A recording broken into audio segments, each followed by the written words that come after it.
Welcome to the Emancipated Mind Show. My name is Anneshia Freeman. I'm also known as the locksmith because I make keys for locks in the mind. I'm an award-winning master-level therapist, and I also have an MBA. I'm the creator of a cognitive restructuring program entitled The Lies That Bind. This show exposes and challenges dysfunctional, unconscious beliefs that cause people to engage in self-defeating behaviors repeatedly, despite the consequences. This show is streamed live via Facebook and YouTube every Thursday from 7 o'clock p.m. to 7:45 p.m. Eastern Standard Time. Again, welcome to the Emancipated Mind Show. Hello, my name is Anneshia Freeman. I'm also known as the locksmith because I make keys for locks in the mind.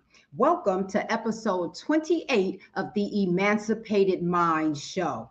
This is a show that exposes and challenges the root causes of many problems that people face in their lives. Problems such as self-sabotage, procrastination, perfectionism, people-pleasing, dysfunctional relationships, addictions, low self-esteem, codependency, unrealistic expectations, and poor leadership. So for the last few weeks, I've been focusing my topics for leaders, managers, supervisors. So tonight's topic is improving staff productivity by improving staff competency. So as I said in the introduction, I have a master's in social work. I'm a master's level therapist, but I also have an MBA, and I do consulting work with companies and organizations and municipalities. And so I have created several podcasts that talk about dysfunctional unconscious beliefs and the role that they play in causing problems in the workplace. They hinder productivity. They negatively impact the bottom line. And so that's the topic tonight, improving staff productivity by improving staff competency. So I'm going to talk about two dysfunctional, unconscious beliefs that cause people in leadership positions not to train their staff properly, or in some cases, not train staff at all, but they expect the staff to function as if they've been trained. And so I'll talk about these two dysfunctional unconscious beliefs. Now, whenever you hear me use certain terms, as I use those terms interchangeably, I'm talking about the same thing. So when you hear me use the terms lies, issues, unaddressed issues, and the buttons people push, I'm referring to the same thing.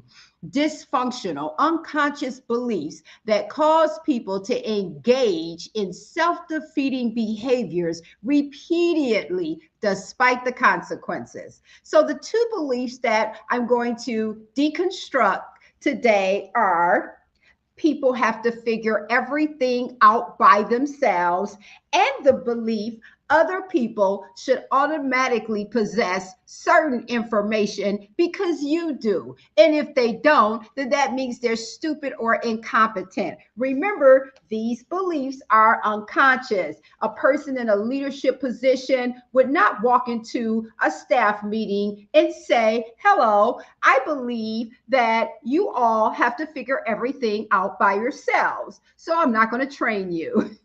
They wouldn't walk into the room and say, "Hello, I believe that other people should automatically possess certain information because I do. And if they don't, then I classify them as stupid or incompetent." A person in a leadership position wouldn't say that because those beliefs are unconscious. So the way I'm going to do this particular episode, I'm going to show a short excerpt from my podcast by the same title as this topic tonight, improving staff productivity by improving staff competency. So I'm going to show a 10-minute, was a 9-minute excerpt from my podcast, my video podcast, where I deconstruct these beliefs and how they affect people in leadership positions. And then I'll be back after the video to elaborate and give some more strategies on how to defeat these beliefs in the workplace and improve staff productivity. So I'll show the excerpt now. Let's talk about these beliefs that decrease staff's sense of competency. We'll talk about two today. One of the beliefs, I call it the figure it out by yourself belief. It turns people into Professor You. Like, you have to teach yourself everything. The belief is people have to figure everything out by themselves. That's a horrible belief for managers, supervisors, and leaders to have. People afflicted by this dysfunctional belief expect others to train themselves and train themselves quickly. For example, I spoke to someone who told me once that they started work at a company and their boss said, go in the storeroom and get such and such. And when the person went into, it was their first day on the job, when they went into the storeroom, it had rows and rows and rows of equipment and different things. And they didn't understand how the room was set up. No one had taught them how to find certain parts and certain equipment in that room. And it took the new person a while to find it. And when he did find it and he brought it to his boss was like, oh my goodness, it took you that long to find this piece of equipment. So that's expecting someone to figure everything out by themselves. They expect people to figure out on their own what it took them years to learn how to do and not make any mistakes while they're figuring it out. For example, I consulted with a company that had these machines that kept breaking down. And we discovered as we unpacked these beliefs that the supervisors were not properly training new staff how to use the machine. And then the supervisors would act annoyed when staff asked for further instructions. So staff was afraid to ask for help. So the machines kept breaking, very expensive machines. People afflicted by this belief design inadequate training programs because they feel people should figure it out like I did. So, for example, they may have some PowerPoints with bullet points that they have new hires read by themselves. I actually onboarded with a company years ago that sat me in a room with a lot of PowerPoints that had bullet points. Now, some of the bullet points were clear and they didn't need to be expounded upon, but some of the bullet points, I didn't understand what they meant. And it was, I'm sure, very important information I needed to know to do my job properly. And so there was no question and answer time. I was expected to just read the bullet points and figure out everything by myself. And it was a lot of PowerPoints. So there's another belief. So we're talking about two beliefs. I usually go over one belief in my podcast, but we're going to do two today. So there's another belief that I have nicknamed as the process amnesia belief. And this belief hinders productivity. It also is right in alignment with the belief people have to figure everything out by themselves. But the belief is people should automatically possess certain information because you possess that information. And if they don't, that means they are stupid or incompetent. Remember, these beliefs are unconscious. So process amnesia, I invented this disorder. I defined and created this disorder. It's a debilitating disorder in which the afflicted individual forgets the process by which he or she acquired certain information. The person stricken with this malady also forgets the process by which he or she internalized or mastered the policies and procedures for proper application of the information. A major symptom of process amnesia is harshly criticizing and belittling others who are in the early stages of information acquisition, or those who are not aware they are in need of certain information. People afflicted by this dysfunctional belief expect individuals to possess information they are being paid to provide. If they train, The training is presented like it's a refresher course for people who already have the basic information and skill set for the position. In some cases, it may be a refresher's course, but in a lot of cases, it's not. The trainings are being presented like a refreshing course that are like the introductory trainings. Like they're onboarding people and they're presenting information to people as if they've been there for years and they're attending a refresher course. People afflicted by this belief conduct trainings with condescending facial expressions, vocal tones, voice inflection, and body language. They act irritated or upset when people ask questions.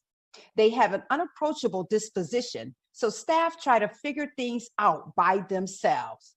Dr. Joseph, a noted expert in the fields of neuroscience and psychology, he says there's a way out for people who've been raised in environments in which they were programmed with these types of dysfunctional beliefs.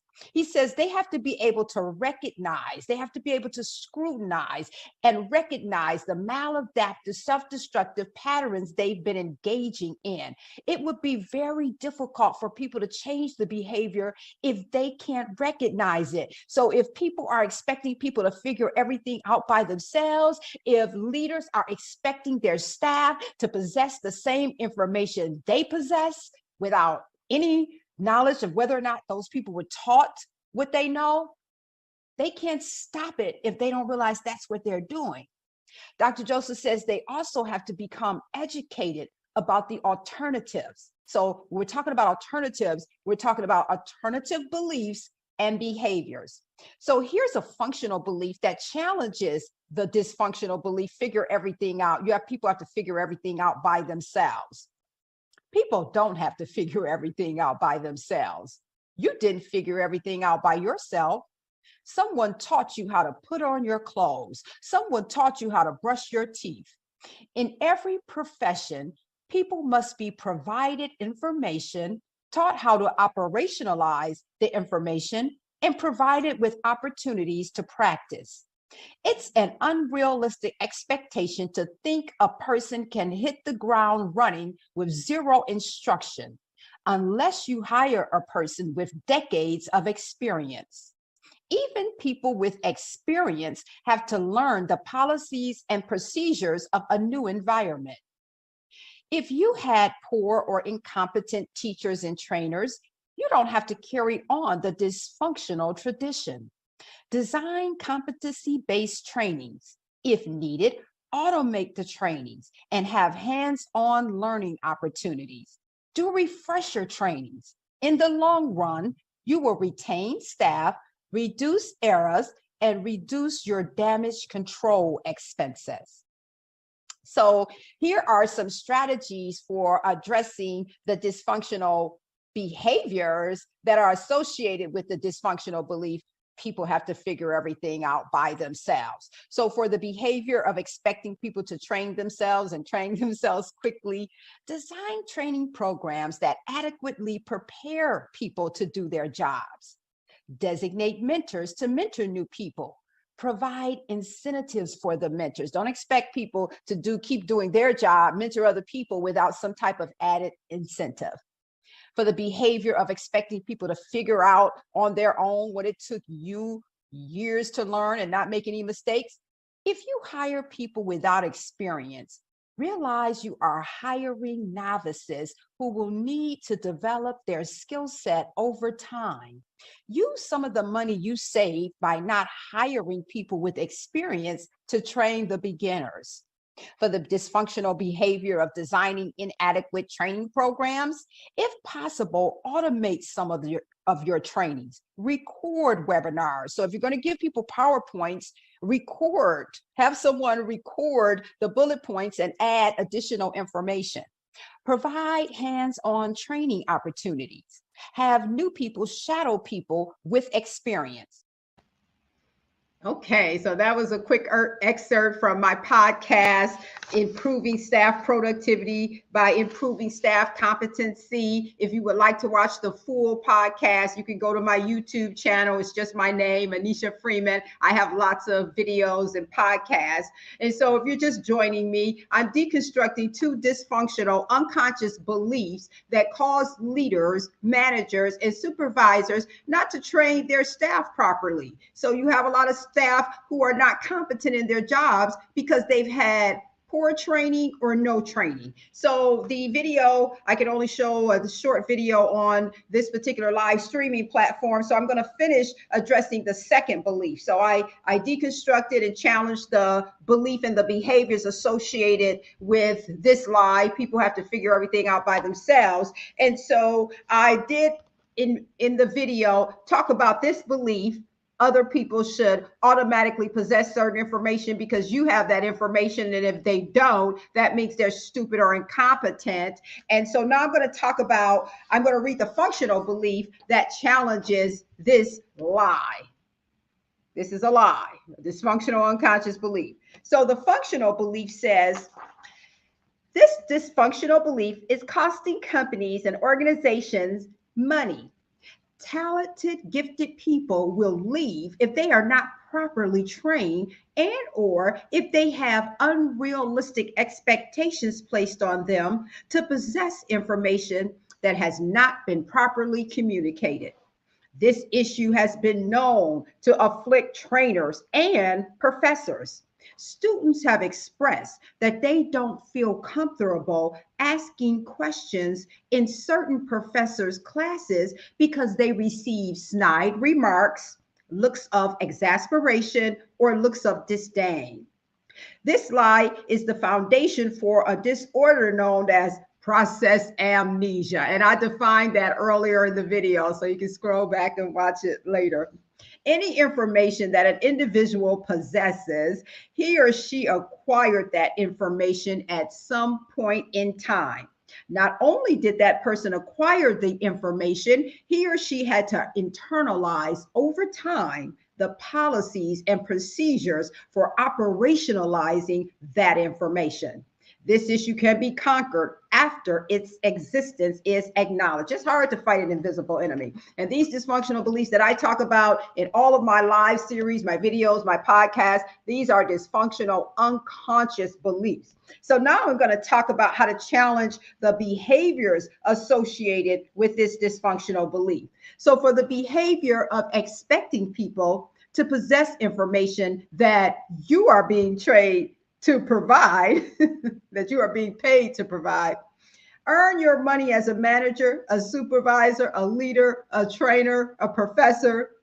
And if you don't want to train, pay someone to train, because everyone is not a good trainer and they don't have the capacity to train. And so if you're a leader and that's not your strong point, that's not one of your strengths, hire someone to train people or to create trainings, automated trainings for your staff. And so for the behavior of training, presenting trainings like a refresher course for people who already have the basic information and skill set, instead of giving a comprehensive training, hire people to design your training curriculum who understand the principles of teaching and training. For the dysfunctional behavior of associated with this belief of conducting trainings with condescending facial expressions, vocal tones, voice inflection, and body language, deactivate your process amnesia before your trainings if you are afflicted by that malady. So if you have a tendency of using facial expressions, vocal tones, voice inflections that insinuate people should already have the information that you're being paid to give them, just be aware of it. It takes time to defeat this belief. I have to check myself when I'm doing trainings to make sure my vocal tone and voice inflection and facial expressions are not implying that people should already have the information that I'm being paid to present. For the behavior of acting irritated or upset when people ask questions, I'm talking about people that you are supposed to train. welcome questions, or turn that portion of the training over to someone else. Create a frequently asked question handout or webinar. For the behavior of having an unapproachable disposition, so staff try to figure things out by themselves. Quantify how much money having unapproachable managers, supervisors, and leaders is costing your company.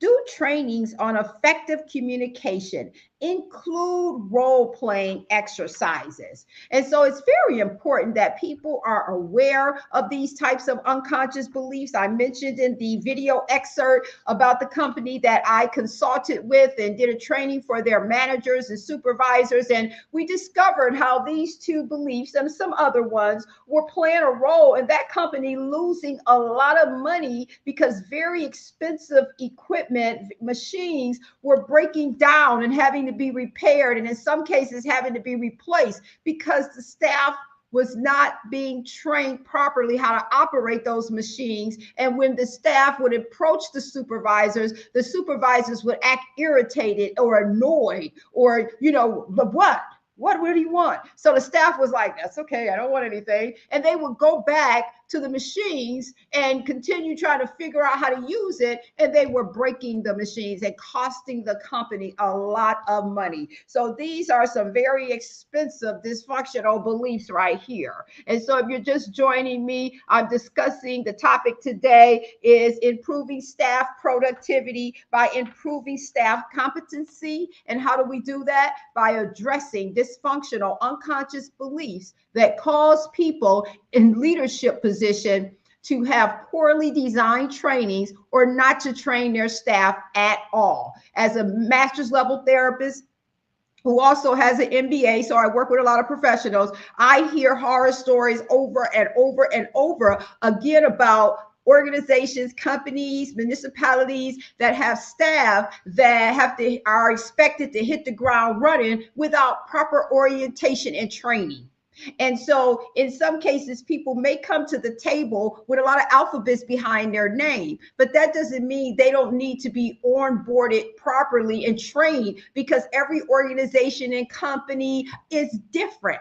And even though they may have the education credentials, in a lot of cases, companies and organizations are hiring novices, because people who have just graduated, they have to work and, get experience. But a lot of times they're being hired because the company or organization doesn't want to pay what they would have to pay someone who has years and years and years of experience. And that's okay. And if you choose to do that, though, as I said in the video excerpt, make sure that some of that money that you're saving by not hiring staff who have years of experience, take some of that money and put it into your training program, your professional development program, so that your staff is not trying to figure everything out by themselves and making costly mistakes.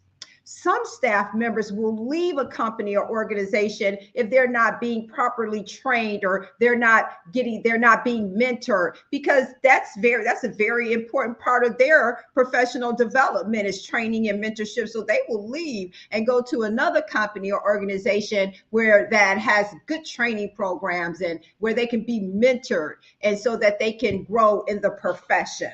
And so I'm going to end this episode 28 of the Emancipated Mind Show a little early. My last few episodes haven't gone the entire 45 minutes. But if I'm talking about a topic that doesn't necessitate the entire 45 minutes, I'm not going to ramble on. If you would like more information about my work, I'm going to put a link to my website in the comment section. These two beliefs that I deconstructed today are what I call villain-based beliefs. But there's also a lot of victim-based beliefs too that cause a lot of problems. So if you're interested in having those are my cognitive restructuring cards, you can buy my set of 100 most commonly seen victim lies and my set of 100 most commonly seen villain lies on my website. And I'll put the link to my store page in the comments. They're sold on my website. They come with this workbook. They come with this workbook. I also have a workbook entitled The Adult Reenactment of the Childhood Script. This workbook helps people identify dysfunctional scripts from their childhood that they're unintentionally reliving in their adult lives, and it teaches them how to write new scripts. So I also have a book on my website that you can purchase entitled What's Really Going On. This book has 31 articles that were originally featured in a bi-weekly column that I had when I wrote for a particular newspaper. All of these articles are written in the vein of cognitive restructuring, changing your belief system. And I have a workbook entitled My Unaddressed Issues Make My Budget and My Schedule. Each one of these dysfunctional unconscious beliefs make demands on people's time and on their money. And I quantify that impact. This is a workbook and it comes with worksheets. And so if you're interested in this workbook, you can purchase this workbook with the set of cards, or if you choose to purchase this other workbook with these cards, then you can purchase this workbook by itself. You don't have to buy the card sets twice. I have the option in a little drop down option where you can just purchase the workbook if you already have the card set. So that's all for episode 28 of the Emancipated Mind Show. Join me Tuesday for episode 4 in my Facebook Live series entitled The Lies That Bind and the Keys That Freeze. That's the last episode in that series this coming Tuesday at 12 o'clock p.m. Eastern Standard Time. It's a half an hour episode. I'll be talking about some dysfunctional unconscious beliefs that cause people to stay bound to dead-end jobs. And so I'll be back next Thursday with episode 29 of the Emancipated Mind Show. Thank you for watching and have a good rest of your evening. Thank you for watching the Emancipated Mind Show. Join me every week live on Facebook and YouTube on Thursdays from 7 o'clock p.m. to 7:45 p.m. Eastern Standard Time. For more information about my products and services, feel free to visit my website, AnnesiaConsulting.com, or my website, AnnesiaSpeaks.com. I can also be reached via email at afreeman@AnnesiaConsulting.com. I'll see you next week.